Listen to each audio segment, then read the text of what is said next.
Și ca să vă ia somnul, dacă n-a făcut-o încă, am să vă spun o poveste. A fost odată ca niciodată, pentru că dacă n-ar fi, nu s-ar povesti, pe când făcea plopul pere și răchita micșunele, a fost odată o pădure, o falnică pădure. Dar a venit privatizarea și pădurea noastră a fost restituită vechilor proprietari. Aceștia au tăiat-o și au exportat-o ca lemn brut în câteva țări mult mai europene, scăzându-le acestor țări și rata șomajului. Rămase fără adăpost, animalele au hotărât să treacă fluviu și să se refugieze în alte păduri din Bulgaria, de pildă. Multe nu știau să înnoate. Le trebuia un pod, dar mai ales aprobări pentru pod. A plecat să obțină aprobările și toate cele câinele.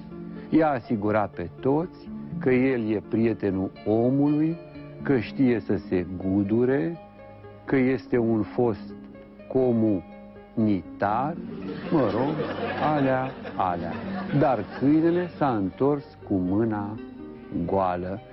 S-a dus pe urmă vulpea cea vicleană, lingușitoare și perversă.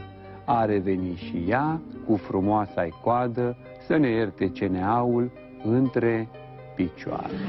Făcându-i neputincioși și fricoși, a pornit la drum ursul cel mai puternic.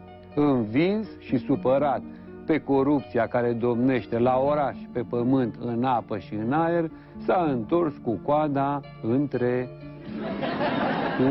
coada. Atunci s-a anunțat măgarul. Unii au privit cu duioșie, alții cu reținere. Trecuseră vreo 3 zile și măgarul s-a întors cu desaga plină de bani, de sponsori și acte aprobatoare, iar în urma lui au început să sosească utilaje moderne și materiale de construcție.